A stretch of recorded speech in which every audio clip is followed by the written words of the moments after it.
Hi, everybody. It is nice to meet you. My name is Jay, and welcome to Making Fitness and Nutrition More Mindful. I'm happy to be with you guys today. All right, a little bit about me. I am an adjunct professor at the University of San Francisco. I live in San Francisco, hence the Bay Bridge in the corner. I'm a fitness and wellness specialist, a coach, a motivational speaker, and I MC at events.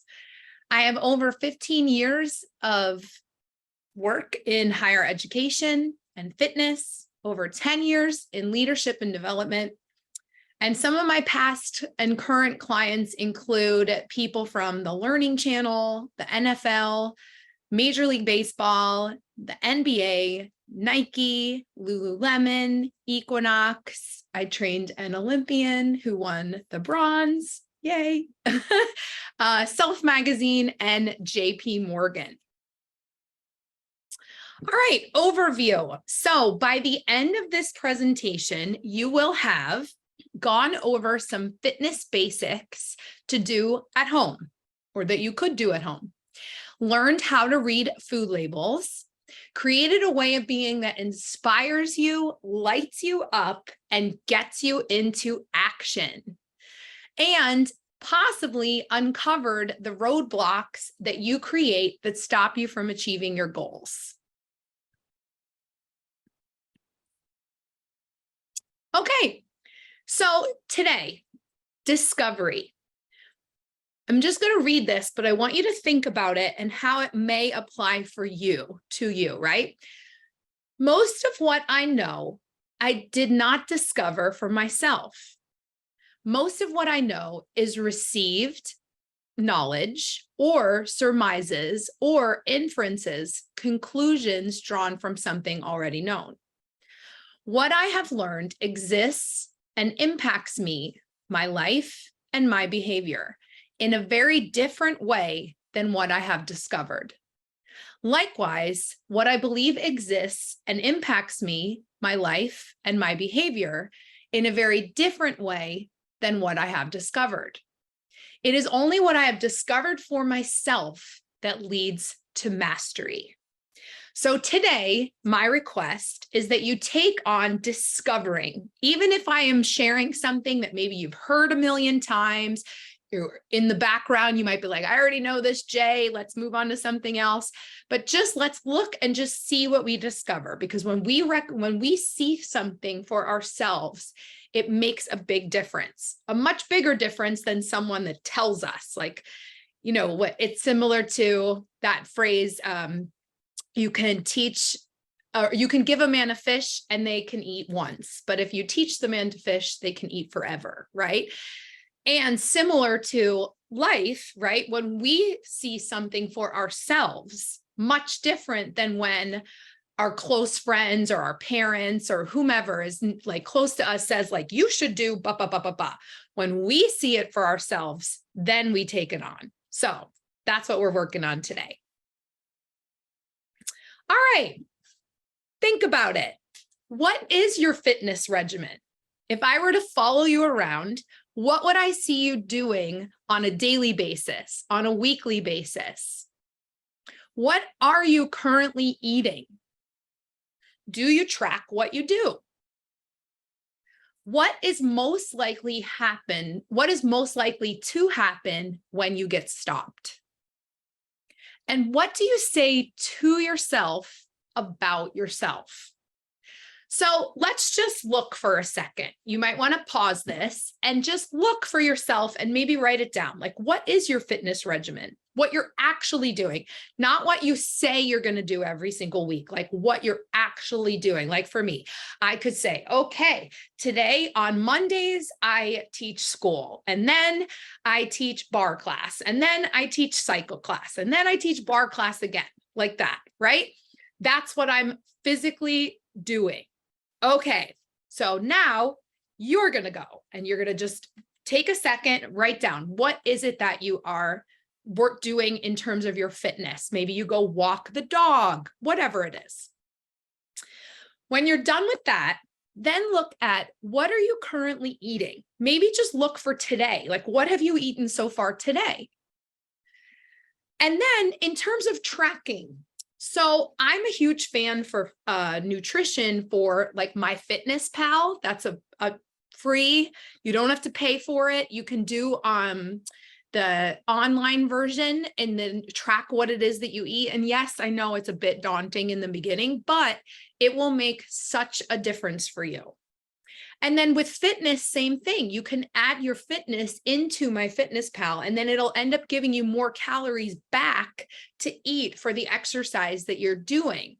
And it's just a great way to get flat, like, no joke, this is what I did today, or this is what I ate today, versus sometimes I know I have a tendency to be like, oh, I only ate like 1 tablespoon of peanut butter, but I know I'm lying to myself. Peanut butter is my favorite. More on that to come. And then look for yourself, what's likely to happen when you get stopped. So one of my best friends, his name is Lane.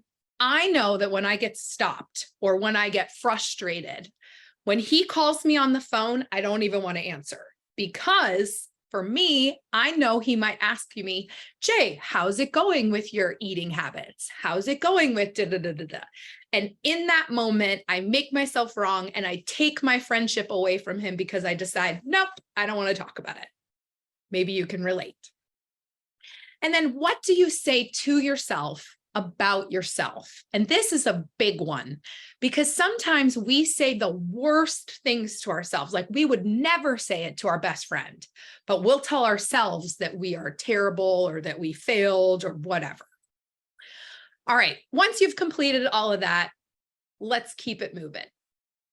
Okay, so let's look at some fitness stuff, the basics.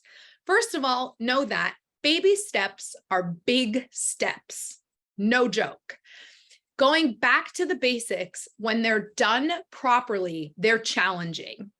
So we're going to look body weight exercises. And if you're not familiar with any of these, you could definitely email me, or you could go to my website and it'll send you to, you could email me through that, and it's on the here. But so lunges, you could do those anywhere. Squats, a wall sit, push-ups, lower back strengtheners, upper back strengtheners, bar class you could do at home, Pilates class you could do at home, anywhere really, stretching, yoga, and low intensity training. So all of these, you don't need any equipment, you just need you. You could do it anywhere. There's literally no excuse.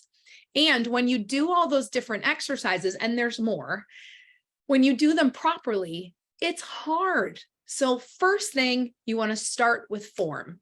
That is the most important thing.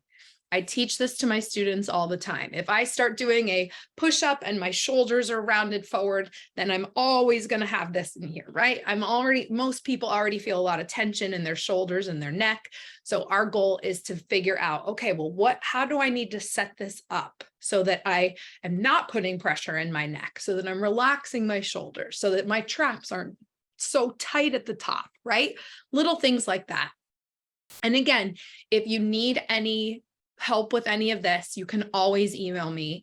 It's my email, and it's at the end. It's just j@jmcneil.com, and J is J-A-I. Oh, and over here on the right. So I got into fitness because I was obese, and that's me on the left when I was at my heaviest. And then that's me in a bar studio. Okay.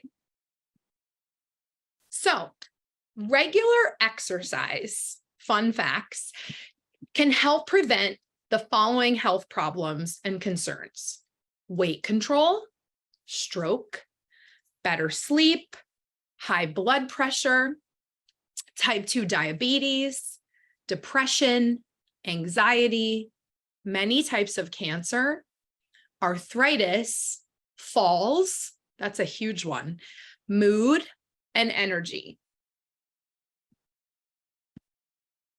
All right. This is going to be fun. Okay, so what I would like you to do is think of a food that you eat often. So I had mentioned before how I love peanut butter. So this food label on the side is a nutrition label for the Trader Joe's, let me think, Trader Joe's no stir creamy peanut butter. It makes my heart happy. All right, so this is my nutrition label that I'll be using today. So what I want you guys to do is Google really quick, grab your phone, Google it. What is the nutrition label? And it should look like this, of a food that you eat frequently, okay? And then if you need to, just pause this really quick and then jump back in when you're ready. So when I say, how do you read a food label? I don't just mean by reading what's on the label. I mean really dissecting it and getting present to, what am I eating? Like, what am I eating? Okay, so first thing you want to look at, what is the serving size? So if you look at the top, the serving size for my peanut butter is 2 tablespoons. I'm not going to lie, I usually eat way more than 2 tablespoons. But for the purpose of this exercise, 2 tablespoons. Okay, so that's the first thing you want to look at. Next, you want to look at the calories in the carbohydrates, the protein, and the fat. And you might want to jot this down. So, and actually, let me get my calculator. Hold on. Okay, so let's do fats first, since it's the very first one. So for the peanut butter, it says total fat 15. 1 gram of fat has 9 calories. So in order to figure out exactly how many calories of the 190 calories in 2 tablespoons there is of fat, we are going to multiply 9, because there's 9 calories in 1 gram of fat, and there's 15 grams of fat in 2 tablespoons of peanut butter. So 9 times 45. I'm sorry, 9 times 15, Jay McNeil. 9 times 15. Okay, here we go. 135.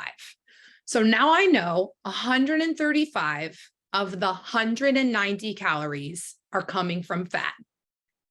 Okay, so it's mostly fat, like more than half the calories are coming from fat. And again, we're not doing this so that I can be like, Jay, why are you eating no, we're not doing it. We're just finding out what are we actually eating? All right, so next thing, carbohydrates is next. So in 1 gram of carbohydrates, there are 4 calories. So you would take the number of the total carbohydrates, which for me is 8, and you would multiply that by 4. So 4 times 8 is 32. So 32 of the 190 calories are from carbohydrates. Now, if you look under the carbohydrates, there's the dietary fiber, which is 2, and the sugars, which is 3. So I know that the net carb, which is total amount of carbohydrates minus the fiber, is 6. So the net carb is the total carbohydrate minus fiber is 6, because fiber is great for us. That helps us go to the bathroom. It helps, get things moving. So we want to be eating fiber, but you might see sometimes on labels, it'll say net carb 0, and that just means that the total number of if it says 0, the total number of carbohydrates minus the fiber is 0. But you do want to be careful, because sometimes they'll add all tons of, there won't be tons of sugar, right? But then there'll be tons of fat. So just something to watch out for in the future. All right, back to our dissection. So next is protein. 1 gram of protein has 4 calories. So now I would do 4 times 7, and it's 28. So now 28 of the 190 calories are from protein. Now what you could do is add everything up. So 28 plus 32 plus, I think it was 135. Let me make sure. 9 times 15. Oh, sugar. 9 times 15. Yeah, 135. 32, 28, I always end up pushing more buttons. 135. Okay. Sad news for Jay McNeil. So really, when I add all of that up, it's 195 calories. And the only reason I do that is because if you're somebody like me who you know already that you're overeating the peanut butter and you're not just eating 2 tablespoons, having it be more calories and not less is a little soul crushing. I'm not going to lie. But anyway, so it's also something that if you're watching your calories, you might also want to do and really get for yourself. Well, how many grams of fat am I eating? How many grams of carbohydrates am I eating? If I look, how many of those carbohydrates are coming from sugar? A big one is juice. You know, you could have a glass of orange juice or 8 oranges, which is going to fill you up more.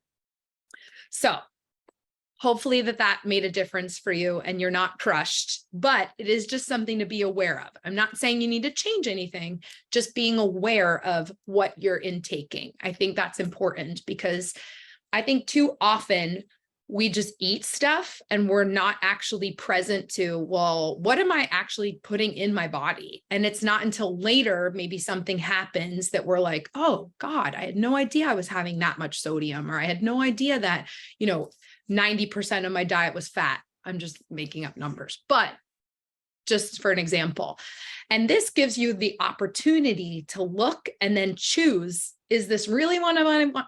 Is this really what I want to be eating or not? All right, moving on. Okay, so now we're going to look at the mindset portion. So I am versus a way I wound up being.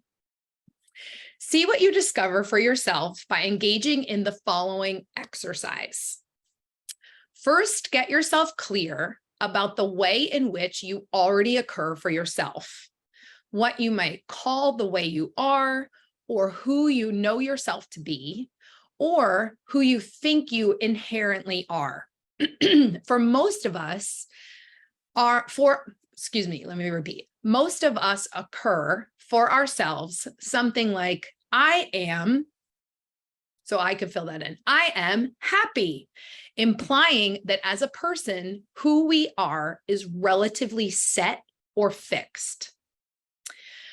Describe, specify by writing down some of the different ways you are by beginning your sentences with, I am, whatever you write down, or I am not, and write that down too. For example, I am smart, or I am not smart, or I am funny, or I am clumsy, or I am uncomfortable with strangers, or I am resentful or resistant towards authority. All right, so now take a little second, pause the video, and just write down for yourself, what are ways that you know that you are, or ways that you know that you are not. All right, moving on. So part 2. Now create a new way of you occurring for yourself as a way I wound up being is, so I could say a way I wound up being is happy, implying who you are as a person is significantly more malleable than set or fixed. That is, you are not stuck with the way that you are.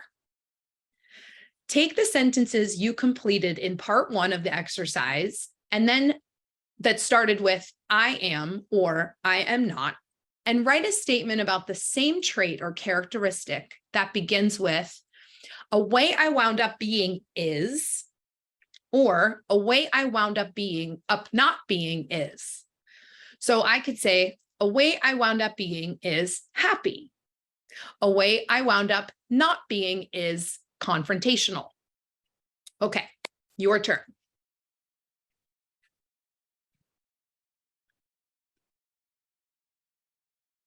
All right, part 3.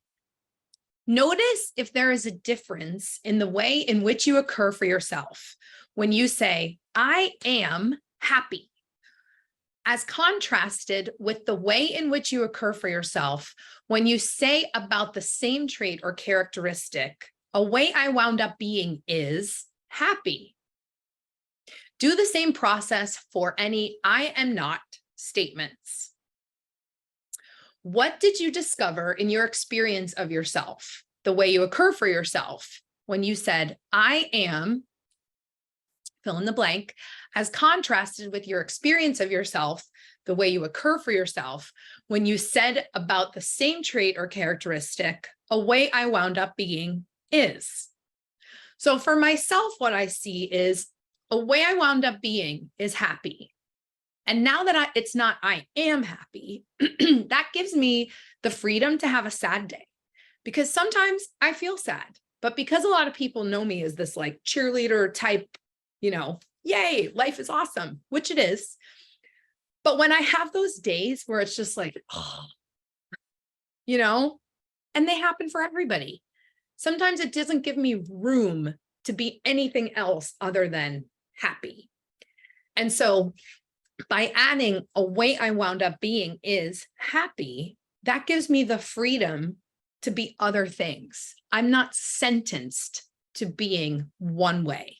I can be multiple ways. Okay, your turn. And discover for yourself, like, what do you see? If you weren't sentenced to being one way, what other ways could you be?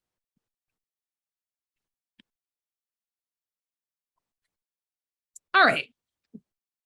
All that stuff that we've been holding on to, we're going to let it go. Ask yourself, is holding on to past labels and judgments keeping you small? Maybe you discovered when you wrote I am that it's not even a way that you chose to be. So, for example, my sisters, I have 3 sisters and 1 brother. My sisters would say, Jay is the dramatic sister. Well, did I choose to be dramatic, or is that just a way that I wound up being, right? It's not the only way that I am. It is a way that I can be. So maybe you have a similar thing where if we were to ask your siblings or your best friends, like, how are they? Like, they are what? I am, Jay is. If you were to get rid of that label, what does it open up for you? Okay, and then ask yourself, do the ways that you have kind of inherited or taken on, or how you occur for other people, right? Does that cause you to doubt yourself? How does it impact your view of yourself? And what is the benefit of holding on to them? So one thing I can say, so I shared about how I was obese, right? So if I hold on to, I am the fat girl because I was tortured as a kid. Like, I just was made fun of constantly, and it was devastating, right? So if who I am is the fat girl, that does not give me the opportunity to be anything else, right? And granted, I've lost a lot of weight. I'm no longer obese. I no longer have type 2 diabetes through just diet and exercise, which is amazing. And if you ever want, like, if anybody else that resonates with you, you can definitely, again, email me for anything, you guys. I love working with people. It just makes me so happy. So, and I've been there. So if I hold on to who I am is the fat girl, that does not give me any room to be anything else. And it's crushing. It brings me right back to the playground when kids would say, you're as fat as an elephant and blah, blah, blah, right? There is no benefit to holding on to these things. However, if I want to get out of something, I can use it as a tactic to say, like, well, but I'm the fat girl, or, well, I used to be obese, or when I was chubbier, well, I'm overweight, so I don't want to do it, right? But I'm using it versus choosing it, right? I hope that makes sense to you. All right, so we're letting all that go. Okay, one of my favorite quotes. You don't have to go looking for love when it's where you come from. All right, now we're going to take on ways of being. And this is exciting because I'm going to leave you with a little tool that you could take on and use for future stuff. And we're going to have the opportunity to choose, well, if I got to be any way, If I wasn't stuck being the fat girl, or if I wasn't stuck being happy, how would I be? All right, so let's discover this together.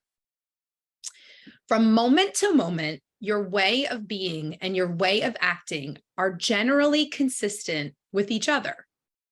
Said more fully, your actions are consistent with, are appropriate to, some combination of your attitude or state of mind, your feelings or emotions, your bodily sensations, and your thoughts and memories. That is what is going on with you internally, and your actions are consistent with each other. For example, when you are feeling confident, you are likely to act confident. And when you are feeling unsure, you are likely to act with hesitation. I like to use this example too. When you have a great outfit, let's say you like buy a new outfit, you're feeling like awesome, right? No matter what happens in that day, you're like, I have my outfit.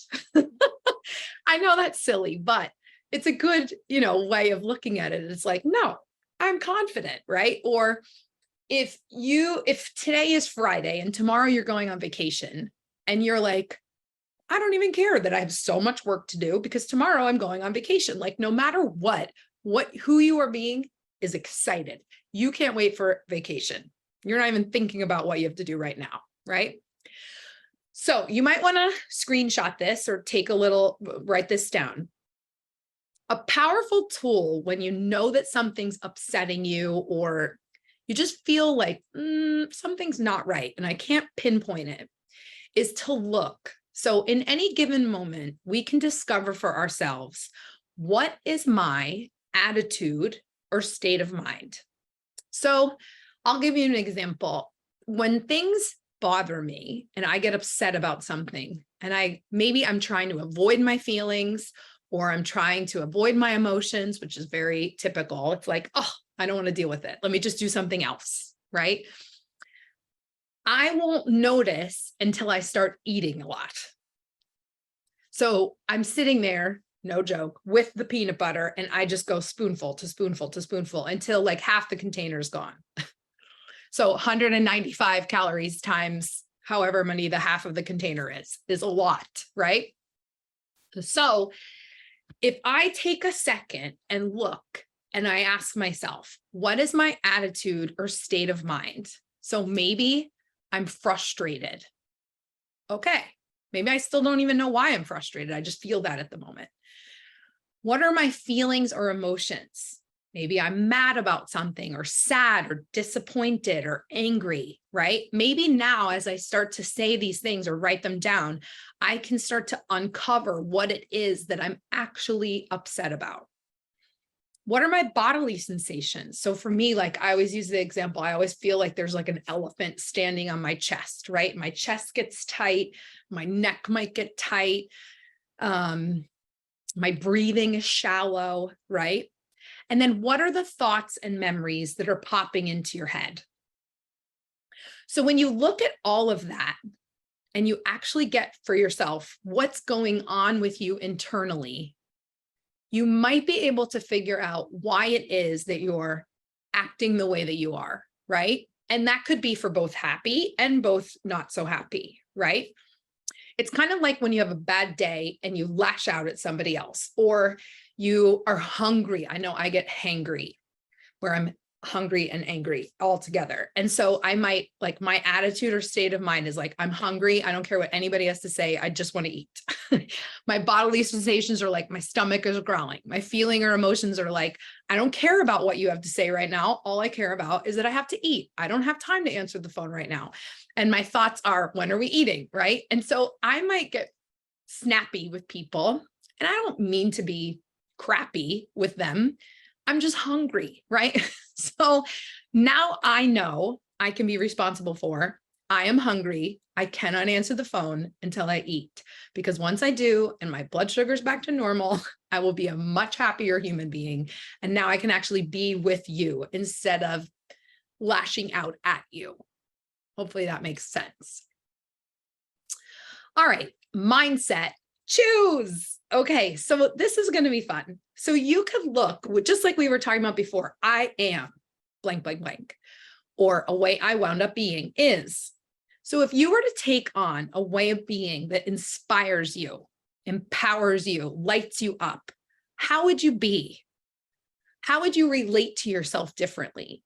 What would you take on in that new opening, right? So if who I am is, let's do the first one, I am bold.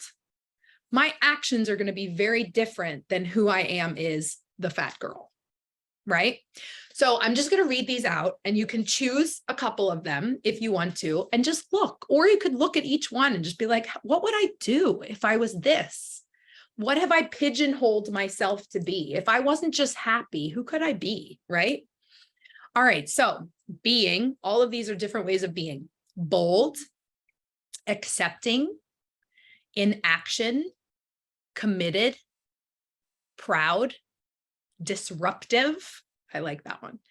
Present, responsible, vulnerable, empowered, self-expressed, caring, healthy, extraordinary, passionate, driven, powerful, a firecracker, alive, excited, energetic, relentless, dedicated, connected, fulfilled, and assertive. Now, those are just some that I came up with. But if you have a way of being that like lights you up inside and really would drive you, you can say to me, Jay, if I took on being relentless, I would be on my Fitness Pal and I would be counting my calories and seeing what's so, and I'd be looking at my food labels and I would be like over my dead body. Am I not taking on my health? Big difference, right? So pick out some. I would say like no more than 2 or 3, right? Because sometimes we pick out 100 and then the next thing you know, you're like, what did I pick again? And maybe write them down, put them on. I write like with those dry erase markers on my mirrors. It's like, breathe, relentless, like whatever it is. Because if it's in my face, I put sticky notes on my computer. Then it's like constant reminder for me. Like, Jay, take a second. My Apple Watch goes off. It's like, breathe, stop, breathe. All right. So let's bring it all home. Baby steps are big steps. So if you go on a walk and today you can only walk for 5 minutes, and then tomorrow you get to walk for 6, or by the end of next week, you can walk for 10, that's a big step. It's a step that wasn't going to happen, that is happening. Just start. So like I said, you don't have to do like, you know, if a 45-minute workout is completely daunting, like I teach these 15-minute classes, it's like a little fitness snack, right? The first 5 minutes are stretching, the second are warming up, the next 5 minutes are something a little more high intense. Sometimes we dance, sometimes we just do kickboxing stuff, you know, nothing, you know, no plyometrics or jumping up and down or anything crazy. But it's something and it makes a difference, right? Baby steps. Accountability is key. So my best friend Lane, that I will avoid on the phone when I know that I'm not honoring what I said I would do. So who is somebody that you could say to them, hey, will you check in with me and make sure that I'm using my Fitness Pal? Or, hey, I'm promising myself that I'm going to go on 3 walks during the week. Maybe not even for fitness, but just for my well-being, like just for my anxiety levels, just to connect with nature or be outside. And then start to look what you say to yourself about yourself matters. If the little voice in your head is constantly telling you that you like suck, that you're not beautiful, that you're not smart enough, or you should be more of da da da da da, then you're always going to feel not the best, pretty crappy actually. So if you take on like, I have my classes go like this, both at USF and my online classes, we go, I'm smart, I am lovable, I'm worth it. And we say it all the time. And then their homework assignment is to say it every day, right? Because if I tell myself every day that I'm not smart, that that love will never happen for me, or I'm a failure at love, or that I'm not worth it, right? How I occur for myself is going to be like worthless. And that's not the life that I want for myself. Remember in the beginning, I had said, would you say that to your best friend? So start to notice the things that you're saying to yourself about yourself. Would you say that to your best friend? Odds are you wouldn't. Okay. And then pick a way of being that inspires you and take it on. So today I'm taking on being relentless, and I'm relentless that I want you guys to get something out of this. And I hope that this did make a difference for you. I just want to say thank you so much. I know you guys are watching the recording, but if you do have any questions, send me an email. My email's at the bottom. There should be a survey. I'm assuming even if you're watching the video, there'll be a survey. And then stay in touch. Follow me on Instagram. I have like little fitness tips. If you want to take one of my classes, I'd be happy to hook you up on my website. I have an on-demand. I also have 45-minute programs that I do online on Zoom. The community is awesome. I mean, they light my heart up. They're the funnest, funniest, most connected group. Some of them have never met, actually, most of them have never met each other in person. And yet it's like, hey, how's it going in your new house? And like, did you get that job? And, how are you feeling? Because you're pregnant, like the best. So yeah, feel free to follow me on Instagram. Feel free to email me with any questions or anything that you might have gotten out of this you're not too sure about. And just more than anything, thank you, thank you, thank you. I know your time is precious, and I appreciate you taking time to spend with me. All right, you guys, have a great day.